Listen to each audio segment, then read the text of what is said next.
expected first question fired at Eric Solom. So Eric Solom is not just a former Undersecretary General of United Nations and not just an Executive Director of United Nations Environment Program and not just a former Environment Minister of Norway, but he was a peace negotiator for whatever the peace that we see in Sri Lanka. That was not the same about a decade back. And I had written one article that we need such peace negotiator in charge of the global environmental issues. Because the global environment is like a war field. The climate change is a sort of a war that humanity has against the nature. And we need a peace negotiators. We need the actions to establish peace. And that's why Eric comes first. So Eric, knowing that your passion for the environment, your passion for the peace, and passion to ignite youth, how do you see this youth in universities to play a pivotal role in the net zero in particular and sustainable practices in a life in general? Eric. I very strongly believe that if you want to change society, you need three major forces. And all these three are coming together in India at this moment. And that's why India will play such a very important role in changing the world. First is political leadership. You come nowhere without that. No nation really develops without some political leadership. And look, what was the first action Prime Minister Modi took after coming back from opening Ram Mandir in Ayodhya? Where he launched a program of 10 million solar roofs in India, claiming also, making the link to the opening of Ram Mandir, saying that Ram is all about energy. And honoring Ram is, in this world, one way of doing it is to make India energy independent and go green in the energy space. And 10 million roofs going solar, well, that's quite a lot. It's an enormous effort from any global standard.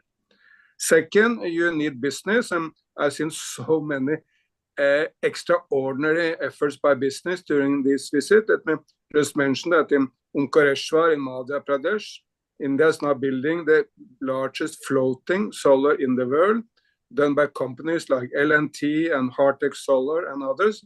And it will be marvelous. In Gujarat Desert, Adani, which is of course an even bigger company, they will launch a solar and wind facility in the desert of Gujarat, which will produce 30 gigawatt of energy. Most young people may not understand these notions, but 30 gigawatt, that's massive energy. It's as much energy as my nation, Norway, every year use for electricity. And Norwegians, not a big population, but they are very, very high consumers of energy. It's a cold nation and it's a rich nation, so we consume a lot of energy. That one plant is similar to all electricity consumption of all Norwegians in a year, right there in Gujarat Desert. But the third force is what you are talking about, Rajendra. And that, of course, you need people, and particularly you need youth. Because if youth are not pushing, business will be slow and politicians will be lazy. That's been shown itself over and over again, and you need a strong force of people pushing for business and political leaders to take the right actions. And basically in every major political movement in world history, students have played a critical role in that movement as the driver of change, as an intellectual avant-garde, bringing new ideas on the table. And in so many other ways. And that's why I wanted to be with this initiative, because it's a great way of engaging young people for this great cause. Excellent. You are talking about a gigawatt powers, not just about solar energy, but you are talking about a gigawatt power of the youth. I like that connection. And thanks a lot. Let me come to Prajakta. Prajakta, you have started your journey as a content creator I like that. Because unless youth understand what is the content, they won't start walking. They won't start taking action. And if the actions have to be powerful, and we need that because we lost a lot of time up till now, and the contents are coming forward very well for the youth, how do you see youth respond to the climate related content? And I think your answer is going to be extremely inspiring for the youth who are looking for the content in order to set themselves in the right path. Prajakta. Thank you so much. So it's actually the other way around. I mean, I had expected to be in a position where I will say something and then that will inspire the youth, but it's been the other way around. I was, in fact, very, very inspired by how organically invested my audience was when it came to climate action.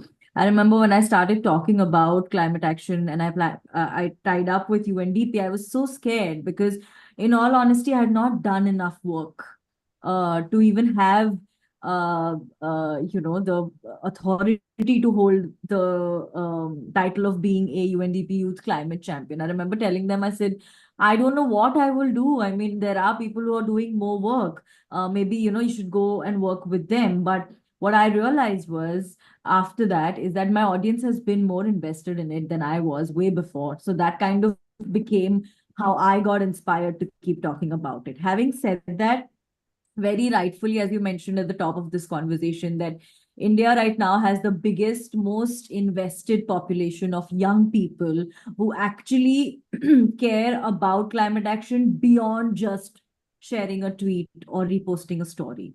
Every time I do have conversations around this put up, one of the things, and it has been a lesson for me also as I've been doing this for 2 years, around climate action, is that every time there's any conversation about climate action that happens, one of the most common questions, one of the most common comments that I get is, Prajakta, what is the call to action? Like we understand that this is how much carbon emissions are and this is how we can fix it and this is what the numbers say and this is what the condition of the climate is right now. But what can we do is why a year and a half ago, I kind of realize where my space or my place in this fight is, that I like to be a part of influential conversations, take this important information, break it down into bite-sized pieces, and then disseminate it in my audience so that we know, even if the call to action is as simple as segregating your waste, is as simple as not using non-reusable plastics. It's as simple as reducing waste. It still has a huge impact just because of the sheer amount of people that are affected by it. So it's actually the other way around at this point. And it makes me very, very proud to say that we are a country of people where the young people actually care and are moving beyond just wanting to be a part of the movement for the sake of it, but actually wanting a part of the movement because they realize how it impacts us. Great.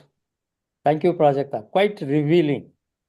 And the way you got into UNDP and not sure about what exactly role you're going to play, but you have started playing a role which is making a difference. I know is a lot time ahead still where we can devise the ways to achieve our targets. There's no doubt about it. But I can see your own belief in a youth power. And that brings me to the next question to Eric. Eric, you as a young person were charged with the what is called as a green politics in the beginning. And I remember that green politicians are more of an action oriented than a talk oriented. And that has been now the trend up till now.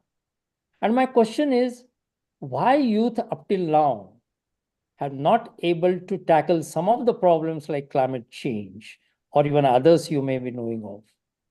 And what difference those youth can make now? What kind of attributes they have probably, or we are assuming that they have, which they will make difference? Look, we need a much stronger people's movement for the environment, and that's what people like Prachita and many others can create.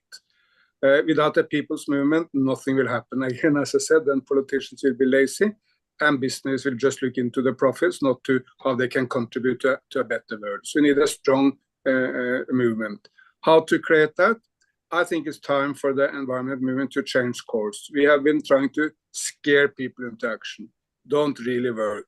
We should much more inspire people into action, tap into the deep love for nature, which I think everyone feels. I've never met anyone, nor in Bharat, Europe, anywhere, doesn't have the feeling of love for nature. Maybe for the Himalayas, maybe for the desert of Rajasthan, maybe for the paddy fields of Andhra Pradesh, maybe for your hometown or your closest park, that everyone has that love. Let's tap into that. Let's avoid these hopeless, long PowerPoint presentations which no one are excited by. Let's avoid all acronyms, and let's always avoid speaking down to people. Because we cannot make an environment movement which is just for some part of the population. It must be everyone. In the context of India, an environment movement must also be for the coal workers in Jharkhand, for the farmers in Madhya Pradesh, for the older people and the young people, for everyone, rural and urban. Then it will be a strong movement. And then a much simpler language, much more looking into what are the solutions, not just are the problems. I cannot agree more in what Pratisha said. The number one questions I get everywhere, exactly the same question you get. How can I help? What can I do which makes a difference? And unless we can answer that question, we will fail. The good news is, of course, that there are many answers to that good question. There's so much action which can be taken. No individual can change the world alone. Not even Prime Minister Modi or, say, President Xi Jinping of China can change the world alone. But if thousands, millions of people take their actions and create a mass, huge movement, then we are changing the world together. Very good. I think that what you are conveying is that not just a PowerPoint presentation, but it's a action, power, connections, and partnerships. That is what is needed in order to make a collective move to achieve our targets.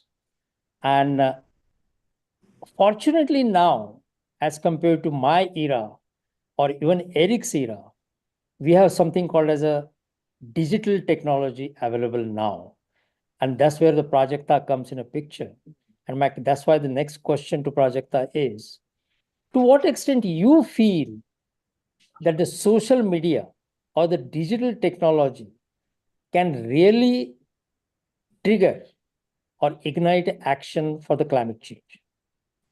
And specifically, I'm asking this question because the social media is being now used by masses, but not necessarily the actions where it is needed. So do you think that such change coming? So can you explain that, Prajakta? 100%. I have a lot of trust and belief in the power that the internet holds, especially over the youth today, not just in India, but across the globe. I think it's a very, very effective, but at the same time, extremely accessible tool for getting communication through. And I have only leaned on that on my entire journey of 9 years now, creating content around different issues, climate change being the latest one. So I have a lot of faith in the fact that, yes, it is something that will be instrumental to getting this communication through. Okay. And can you give some examples where the change has happened or has started happening? I think one of my favorite things about the internet is trends. The fact that something that starts in one corner of the world kind of travels across it without real actual call to action, but a trend is just something that everyone will jump on. Every time there has been a trend around, say, using zippers, there's been a trend around using thrifted clothes, there's been a trend around using sustainable utensils instead of the ones that you get regularly. There's been a trend around sustainable fashion. There's been a trend around organic food. There's been a trend around home gardening, kitchen gardening. It's just picked up. And if you really pick out these videos, you see that nobody in these videos is actually sitting down and telling you you should have a kitchen garden. It's just become a thing. It's cooler to have that. It's trendier to have that. And that's what a lot of the young audience on the internet right now leans on. They want to feel like they're a part of a community. They want to feel like they belong to a cause. They want to feel like they are a part of something that makes a difference. And that is why it's my favorite bit, because a lot of this conversation around sustainability has actually picked up because of trends, and nobody had to sit down and make these pointers and tell the young people exactly what to do. And when you really look at that, you realize that the scope of this now is suddenly unimaginable. Anything can get picked up. I mean, this is a very common conversation in our homes also, that anything goes viral these days on Instagram. You never know what will go viral. Anything. People are watching anything. So that anything is very exciting to me, because it could be a sustainable conversation. It could be about a brand that reuses and recycles. It could be about a habit that could change the planet. So I have a lot of faith in anything. Okay, great. Yeah. So social media you described. Rajendra, can I give Yes, you a very, go very, ahead. very concrete and very sweet example on how internet is changing the world? Right. I have a Twitter account where I put out only positive news, only good ideas, nothing negative, exactly what Projekta is saying. And I put out a video from South Korea about a bike path in South Korea, which was covered with solar panels so that the cyclists get shade. And of course, you get a lot of positive energy from that bike path. It was picked up by KTR, who was one of the key ministers in the government of Telangana. And he asked his bureaucrats, can we do this in India also? Because this looks very nice. And then the bureaucrats said, no, sir, we cannot do this in India. This can only happen in Korea. And then, of course, the minister said, look, are the Koreans smarter than us? We cannot do what the Koreans can do. And then the bureaucrats, of course, said, yes, of course, we can do it. And then they did it. And now there is a 25 kilometers wonderful bike path through Hyderabad to the airport. And hopefully it will be expanded with many more bike paths also. And look, road accident is the biggest killer of young people in India. We must get it down. That will also help for climate. And bike paths is one of many ways of doing that. But this idea from South Korea is now implemented in Hyderabad. How wonderful. Yeah. Very true. I also think storytelling plays such a huge role when it comes to communication around this, right? I mean, there's been conversations around climate action for a few years now, but I feel like one of the reasons why the young people could not relate to these conversations were because they were numbers, they were graphs, there were charts, pie diagrams, official reports given at them, not given to them. It was just shown, okay, this is how the world is going. But there was no kind of face attached to it. There wasn't a relatable voice attached to it. There was no storytelling. So when I sit in India and I listen to Helena Gualinga, who's from the Ecuadorian Amazon, talk about how she worked against oil companies in her Ecuadorian village, that inspires me to work with my tribal communities without Helena and me actually even being friends, or me even having to meet her once. So I just feel like just the possibility of it is exciting. Very true. Very true. I think that bringing the world together for positive stories, for getting inspired, is something what internet has done. I remember when the internet was just coming up, and we were struggling in United Nations. That time we used to call Eric Solom as I think one of the BBC journalists has called you. He's a social media mogul. So he's known as somebody who is on top of the social media stuff. And still today he is. And I think he uses that platform for transforming the stories from the remote corners to the one which can be very easily accessible. Eric. Exactly like Projekta says. I mean, if someone does something positive in India, of course, maybe they cannot maybe copy it in Ecuador, as you mentioned, or in Chile, or in China, but they can learn from it and put it into their own context in their country, and this way we inspire each other. Very true. Very true. I mean, for example, potatoes were not known in India or in Asia. They all came from the Latin America. Exactly. But it took such a long time. And I think the internet can bring such kind of stories much faster than what potatoes took time to bring it. Anyway, my question to Eric is, it's a great that social media is a handy tool, and particularly youth is more agile in using that. But what do you see a specific role of youth in universities, particularly?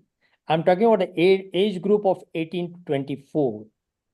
You envisage as something which is going to win our battle or make a peace, if not just winning the battle, or going to make a peace with the nature. What power that youth has in doing that? I see two main avenues. First is, look, universities are in basically every nation the center, or at least centers, of intellectual conversation. It's a place where ideas are coming up, where ideas are spread, where ideas are spread to media, to social media, among people. And of course, the intellectual conversation at universities and among students is absolutely central. And to bring that out through normal media, through social media, through people to contact, I mean, students speaking to the parents, to anyone, that is the number one and most important role of universities. But secondly, students can also take very concrete steps, which matters. Project mentioned plastics. I mean, if everyone starts drinking from a normal cup, why do we need plastic cups? We can drink from absolutely normal cups. Why do we need plastic cutlery? Can we use a normal spoon? It can also be made from wood if that's possible. If we need a straw, can it be made again from trees like bamboo? We can avoid it and we can replace it. Students can demand solar panels. I mean, every university in the world have roofs. Let the campaign of the Prime Minister to put solar panels on village roofs and house roofs. Let it be all over the universities. Most universities in the world have parking lots, are very well suited for putting solar panels on them. And all universities nearly have gardens and outdoor spaces where trees can be planted. And if students take this double role of leading the political conversation, the intellectual debate, putting pressure on political leaders, while taking these concrete steps, avoiding plastics, planting trees, putting up solar panels, then we get what I consider a mass movement. And such mass movements are very strong. Look, how did India get its independence? Well, it was a mass movement led by Mahatma Gandhi and Mr. Patel and many others, which created an unstoppable force which the Brits could not withstand. Great. Coming back to the climate champion, youth climate champion, or Prajakta, I know you did not work in United Nations as a staff or in charge of the program or something, but you are probably in a much better position as a climate youth champion. Imagine that tomorrow the United Nations Secretary General assigns you a role, saying that, look, you are not only content creator, you are a creator and convener of the youth in the world. So you are in charge of resolving this climate crisis. What are the first three things you will do with youth to start doing it? I'll make the youth take environmental studies a little more seriously in school, first of all. I feel like it's such a low graded subject. I mean, when I was in school, I used to have an exam for environmental studies for 10 marks and you could wing it. I mean, it was the most easiest exam to score. The grade was so low down the whole food chain. And I feel like if at that time it was 100-mark paper that I had to study for as much as I had to study for the Pythagoras theorem that I do not use in my life at all, then I would probably know more about what carbon emissions are doing. I would know more about why the world is suffering the way it is and how am I responsible for it. I would come up with better solutions. I would have a lifestyle that was sustainable and not have to make a lifestyle change that is sustainable. So I would start with getting the youth to have a much higher graded subject. I mean, math, science, history, and then or maybe just like math, science, and environmental studies. And then all the social studies can come in, honestly, for me. That could be one. Number two, I would just urge conversations to be more sustainable at home. For example, I grew up in a house where we had a compost pit, and it was never something that was done because we read about it. It's just something that my family has done for years and years. We always, no matter how, I'm from Mumbai. Our houses are very, very small, but no matter how small the apartment was, there was always one pot kept for composting. So I grew up seeing it, and that didn't seem like an effort for me when I got another house, or I go to my friends' houses, or I plan anything in the future. It's never an effort. So for me, composting is an extremely easy process. Same with waste segregation, same with single-use plastic, same with wastage in general. I just feel like the youth today, and I'm very happy that they want to make a difference, but the start of that difference in their head is always, oh, should we start an NGO? Or should we start a movement? Should we sign a petition? Should we write to the Prime Minister of India? But most times, a more effective approach towards climate action would just be if they started that at home. And I sometimes really feel like we underestimate the power of the impact that that will have. And number three, I think exactly like Sir said, I think talking more about positive stories around climate action, because it is a very scary, very overwhelming subject to be a part of. And sometimes you could lose sight of the hope that you have when you're working towards it. So for me, I lean heavily on stories that show the change, stories that tell us that the possibility exists. So I think, yeah, more positive stories like lifestyle change in general at home, with smaller actions, and making environmental studies a higher graded subject. Great, great. So that's what you are pointing out, the three important points. Number one is, of course, start from your home. Rather than spending on activism, go for actionism. That's what you're saying. Yeah. And education, of course, the right kind of practical education. Yeah. And getting oriented towards the environmental lifestyle. That's Yeah. what Mission Life, our Prime Minister, is talking about. Those are the two things important. I will come to Eric on one important issue. What Prajakta is talking about, the positive stories that I have always seen in your social media posts. And I think that positive stories, at least for me or many others, start the day with positivism. There is no doubt about it. But just positivism may not help. How would you utilize the university student power to meet the targeted goals? Can you lay out some kind of a quick map that these are the first three actions that university students or the universities themselves should take in order to put yourself on a targeted path, on a Kartavya road? That's what in India today we are all talking about. The parade that has taken place on the Republic Day was on that Kartavya path, which is a duty road, if I translate into English. Eric. Of course, optimism must be combined with truth and realism. I mean, you cannot solve the war in, say, Gaza and Ukraine if you put your head into the water and assume that there is no suffering and no killings there. You cannot solve the climate issue if you are not aware of the real dangers to humanity coming from climate. And same Mahatma Gandhi could never have brought independence to India, even if it was a very positive movement, if he hadn't understood the power of the British colonialists and the evil actions of colonialism. So you need to understand and appreciate evil and problems.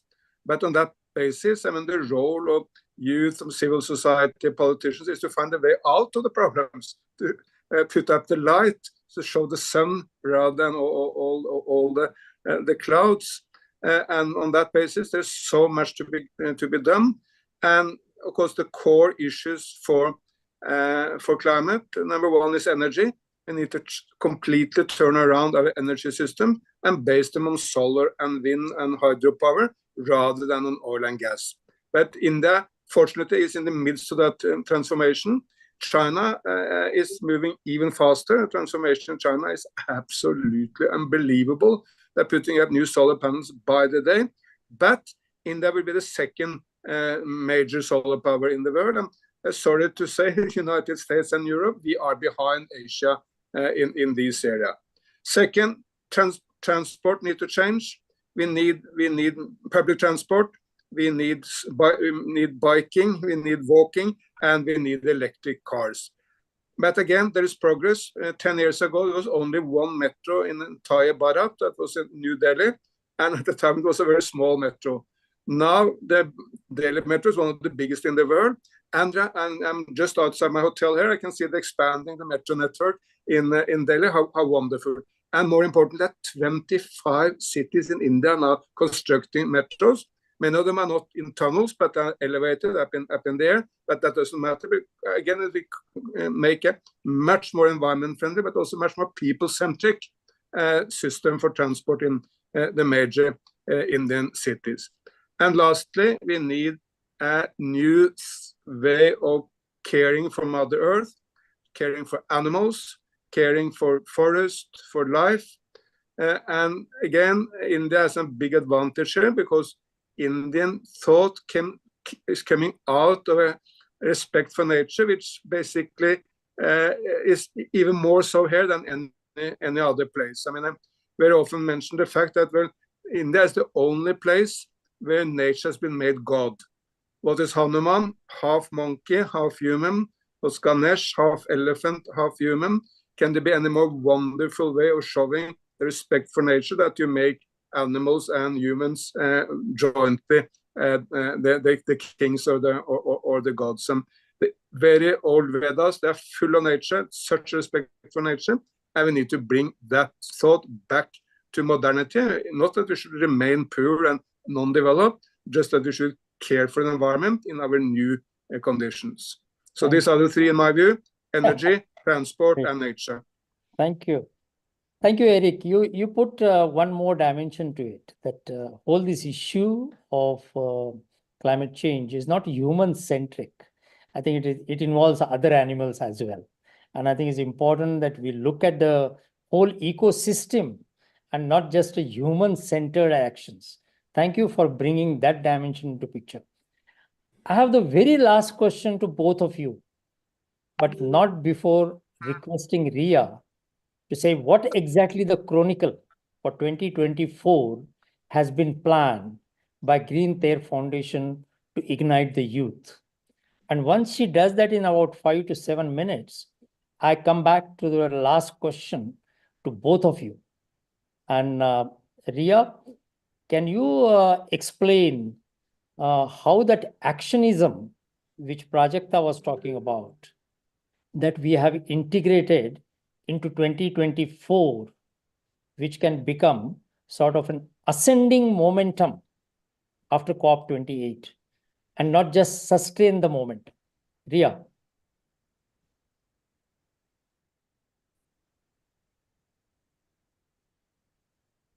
Yeah, you are on a mute.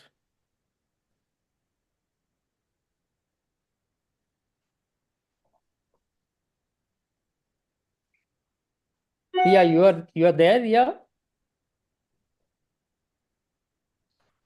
Yes, sir. Okay, go ahead. Yes, so You I heard me, right? yes, sir. Yes, sir. Okay, go ahead.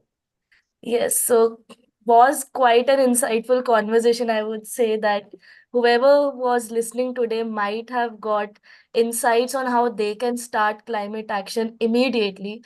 They need not wait for policies or new courses or someone going to their place and explaining, because it starts with simple practices that both Eric sir and Prajakta has mentioned. Campuses can take forward what Eric sir has suggested on a simple practice of installing solar panels on their rooftops. Prajakta has given the right example of how even campuses have got to learn from Prajakta how environmental curriculum is supposed to be given more importance now, and also how the youth today can start taking simple action, which is maybe just today whoever is present here listening can switch their single-use plastic to a reusable medium like a steel plastic bottle or a glass bottle. So that's how we can go forward with. I think that one practice can start. And then, of course, as we indulge in more practices on day-to-day basis, we can go ahead with it. Thank you, Eric sir, and thank you, Prajakta, for an insightful conversation. Also, now here I set the stage for what we all have been gathered here for, to launch the Net Zero Chronicle, which would now also guide campuses on how they can start and engage youth on some important national and international days of taking net zero action on campuses through the youth. I will just share my screen. There's a small presentation that I have prepared on what's the Chronicle about, and also what Green Theft Foundation has been doing so far in the impact that we have created. Durga, can you enable screen sharing?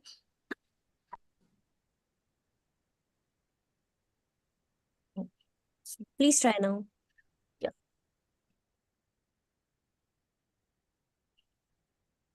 Yes.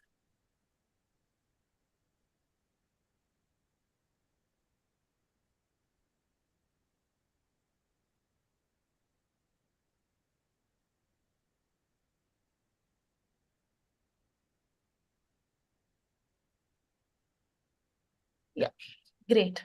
So to start with Green Theft Foundation, we aim to lead a transformative movement towards sustainability, focusing on universities and higher education institutes with an objective of turning universities into net zero entities through a definitive roadmap, and to empower youth, turning campuses into living lab for SDGs.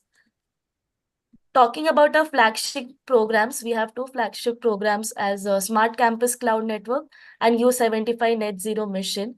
At Smart Campus Cloud Network, we have a global channel network of around 460 institutes as knowledge partners, and who fosters youth-led projects on the campus for localizing SDGs. At U75 Net Zero Mission, the Not Zero Net Zero Campus Initiative, we aim to make 75 universities go net zero. Talking about our 2023 impact, we now are a network of around 500 plus campuses in Green Theft Foundation. Globally, we have reached across 12 countries, 250 plus campuses have pledged for net zero, 100 plus campuses have initiated their roadmap for net zero. We have 4 regional hubs in India, namely SRMIST Chennai, Pune University, we have University of Delhi, and IIT Guwahati in the eastern, western, northern, and southern region of India. And we had a climate month in the month of November, and where 10,000 youth joined for net zero activities in their day-to-day life for a period of 30 days. I'll just share a small video that sums this up. Is the video visible? Yeah. Yes.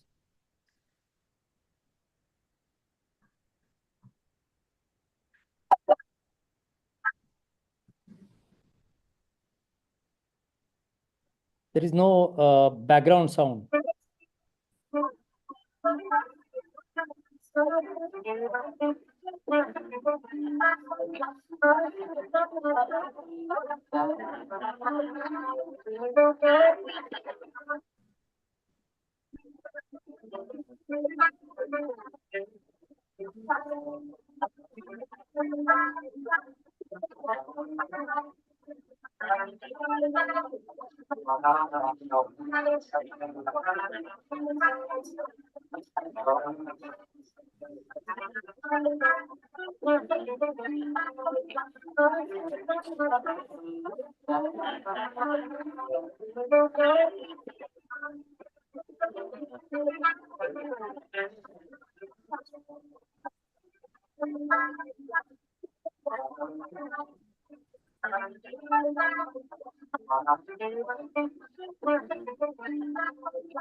Okay, Ria.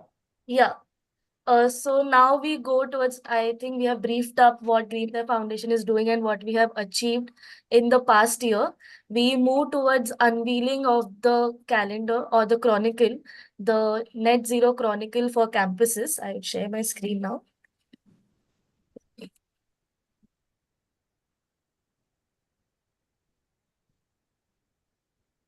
Yes.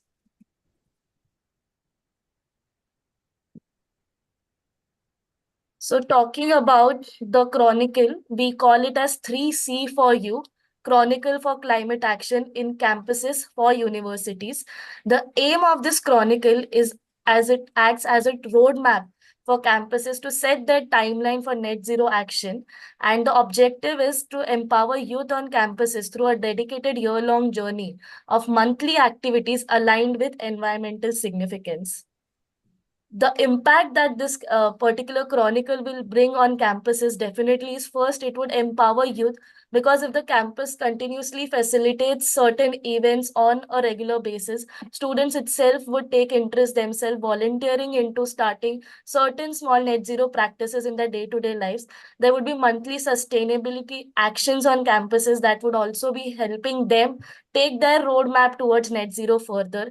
Also, there would be a lasting community impact if students today on their campus learn about a simple net zero activity that they can implement when they go back to their home, when they go back to their communities and peers. They can propagate it further.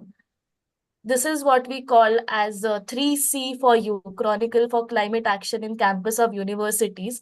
And I look forward to meeting again the next year when we discuss the impact this particular chronicle has had. And today we hand over this particular chronicle to all the campuses in the Green Thai Foundation network and also the campuses across the globe who are listening to us. Definitely, we would start it with our 4 regional hubs in India, where they would be propagating this particular chronicle further to all the campuses that come along in their region. And we would like to see forward how this chronicle seeps in as a global call for youth in climate action. Thank you. Great. Ria, thank you very much for putting that chronicle in a timeline. And we are looking forward to what are our milestones will be the key international or national environmental days, or even other days which have an impact on environment. And that could be starting point every time the new topic comes and new practices have to be done. So we are coming to the end of it. So my last question, Prajakta, what do you think? Do you think is a yet another PowerPoint presentation, or you think there is a some what you call in Indian language a masala for action? And if it is a masala for action, what you would like to prioritize and what you would like to subdue? No, I definitely think it's masala because, and I'm very happy and I'm hopeful. It could be me being hyper realistically optimistic also about this, but I like to be a little bit delusional when it comes to this, and I want to be hopeful when it comes to climate action. So I definitely think there is masala. One thing that I would like to really prioritize when it comes to conversations around climate action is that let's try to simplify them as much as we can. I think it's important that younger people understand what we are trying to tell them, because unless that happens, you can't really expect a call to action. And you'll be surprised how big a difference it makes when you say sustainable development goals instead of the SDGs. Everybody doesn't know what the SDGs mean. They do not know what these acronyms mean. They do not understand these numbers. They don't know what a 1.5 degree rise or a 1.5 degree change. They have no, let's talk to them like we're talking to someone who's come to this conversation for the first time. And I feel like that is a huge step. And that is one of the reasons why I am very passionate about this, because I feel like that's something that I can bring change in, where I can take tough conversations and break them down into really easy, snackable pieces. So they're easy to consume and then understand. I think, yeah, just that. Great. So you talked about mincing the words, making them more effective, and making sure that the masses, I mean, I'm talking about the large generation of the youth, understand it, and not only top those who are sitting for the competitive examination. Only they understand it. Yeah. Because Like a lot of times, a lot of times when I'm in these conferences, I feel like I don't understand what the suits are saying. I don't true. understand what you're saying. And I have still spent hours in trying to understand this, because every time there's a conversation like this happening, I'll be doing my homework that, okay, what is the conversation about? What can I add to this? So if Right. someone who's gone on the internet and spent that time and still doesn't understand what you're saying, imagine a 13-year-old who wants to make a difference but just has no clue what's going on. Very true. So Very true. Very true. So I think coming that from the content creator is so important, that you don't only create a content, not just fill in the words, but the right kind of words which passes the meaning. As we used to say in the United Nations, that just because you deliver a speech doesn't mean that you made a change. yeah. And just because that speech is understood by somebody else doesn't mean that the job is done. Until the one who listens to you understands it and starts action on it, then only you say that your speech is really delivered. So well said. Eric, as always, the last words are yours. We definitely want not only Prajakta in our Chronicle, but we want you to tell us how we can prioritize, and when RIA presents the impact matrix next year, what you would like to see in it. First of all, let me tell you how impressed and how my heart is getting warm when I heard Prajakta say that we need to avoid saying SDGs. We need to speak about sustainable development goals. Look, very often when young people get into the United Nations, they're sucked into this way of speaking, which no one understands. I don't know how many people in the world understand SDGs, but let's assume it's 1 million. Then I think I'm very, very optimistic, but let's assume it's 1 million. What does that mean? It means it's 7,999 million people on this planet who do not understand. Let's speak to those 7,999 million who don't understand, rather than to the very, very tiny group who do understand. Because it's the power of the people which can change the world. And if you don't bring them on board, they will not help us change. And how can we then change? Let's tap into the enormous love for nature, which is there in all religious system, which is there in the heart of every human being. Let's showcase the enormous benefits for people. If we go green, we'll get better health, better public transport, much less pollution in Delhi or any other city, and simply a much better life. Added, we will be more prosperous. Those nations who go green have a more rapid economic growth, and we create more jobs. And of course, India have so many young people, all of them want a job. And many of those jobs can come in the green sectors.